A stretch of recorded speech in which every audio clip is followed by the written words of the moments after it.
አብርሃምን ካሁን በኋላ በእንደዚህ አይነት ሁኔታ ልታወራውም ልታገኘውም አትችል። ለምን የፈለገ ወንድም አይሆንም፣ የስጋ ወንድም አይሆንም። እኛ ግን ከስጋነት በላይ ደግሞ ወንድሙ ነን። እንዳይገርም። ስለዚህ ለአንተ እያስፈራራኝ ነው። እያስፈራራው አይደለም፣ እያስጠነቀቅኩ ነው።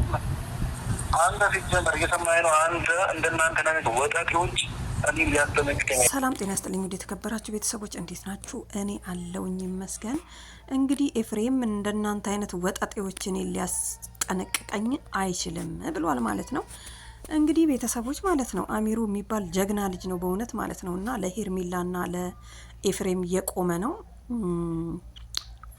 እኛ ቆራጥነን በተናገርነው ቃላት ነው የምንጠብቀው ብለዋል። እንግዲህ በቀደምም ኤፍሬምን መንገድ ላይ አግኝተውት ቀጥታ ሄርሜላ ጋር ይዘውት ሄዱት እነሱ ናቸው። እና በጣም ጎበዝ ነክ ያው ወንዳ ወንድ ነን እኛ ሴቶች አይደለንም ብለሃል ማለት ነው። እንግዲህ አብርሃም ጋር ስትደርስ እንዳናይክ መንገር ብቻ አይደለም እያስጠናቀቅን ነው ብለውታል። እንግዲህ ኤፍሬም ያው ባነጋገሩ ላይ የፈራም አይመስልም የፈራም ይመስላል ማለት ነውና እንግዲህ እነኚህ ልጆች ኤፍሬምና አብርሽንና ሄርሜላን አንድ ላይ ለማድረግ እየሰሩ ነው የሚገኙት። እንግዲህ እግዚአብሔር ረድቷቸው ደግሞ ያደርጋሉ ብዬ አስባለሁ። ኤፍሬም እንግዲህ ተቀጥሯል። የተቀጠረው ቦታ ለጊዜው አልመጣም። ምክንያቱም ያው እየጠበቁት ነው። መምጣቱ አይቀርም። ብቻውን አይመጣም መቼም ኤፍሬም ጀለሶቹን ሰብስቦ ካልሆነ ማለት ነውና ምክንያቱም እሱ ከልቡ ሳይሆን በቀል እንደያዘ ስለሚያስታውቅ ማለት ነው። ኤፍሬም ለወንድሙ ሳይሆን ለሄርሜላ በቀል ስለያዘ ከወንድሙ ጋር መሆን እንደሌለባት ስለሚፈልግ እንጂ ለሩታ አዝኖ አይደለም። ይህን ነገር ሁሉ እያበላሸ ያለው ኤፍሬም ነው። ሩታ ብቻ አይደለችም ማለት ነው።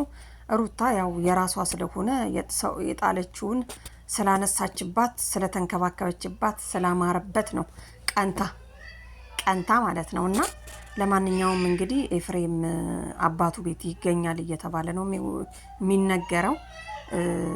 ያው ጥሩ ነው፣ ለውጥ አለው፣ አምሮበታል። ሲጀመር እንዳማረበት ደግሞ እና ቤተሰቡ ጋር እንግዲህ ስለገባ ቤተሰብ ሐኪም ብቻ ሳይሆን ቤተሰቦች እንግዲህ ያው ታውቃላችሁ ለሁላችንም መድኃኒት ናቸው። የታመምንበት ቦታ የቱ ጋር እንደሆነ አይተው ነው መርምረው በሐኪም ሳይሆን በአይናቸው መርምረው ነው የሚያገኙትና አብርሽ ደግሞ ያው አምሮበት ነበረ ፕሮግራሙ ላይ ሲሳተፍ የነበረው። እንግዲህ አብርሽ እነ አሚሩ አስጠንቅቀውታል፣ ነግረውታል ከእጃቸው እንደማይበልጥ ደግሞ እና እንግዲህ ኤፍሬምን ልኩን አስገብታችሁ እንግዲህ በቦታው ማድቀቅ አለባችሁ ማለት ነው። ምክንያቱም ኤፍሬም ነው እዚህ መሀል ውስጥ ሚና እየተጫወተ እና እንግዲህ ኤፍሬምን ነው መደቀቅ ያለበት። ምክንያቱም ከሩታ ጋር ሆኖ ሄርሜላን እየተበቀለ ያለው ኢየሱስ ስለሚሆን ማለት ነውና እንግዲህ አሚሩ ጠብቀኝ፣ ከእንግዲህ በኋላ አንተን እንሰራልሃለን፣ የተቀጣጠርንበት ቦታ ደግሞ ከመጣ ኤፍሬምን አመድ ባመን አድርገን ነው የምንመልሰው እያለ ነው የሚገኘው። እንግዲህ ደግሞ እንደሚያደርገው ራሱ ወንድ የሚሸት ነው የሚመስለው ማለት ነው። ምክንያቱም ያው አንዳንዴ ኤፍሬም የሚበቀለው የሆነ በጉልበት በምናምን አይመስለኝም። ምን እንደተማመነ ባላቅም ማለት ነው ቤተሰብ እና ለማንኛውም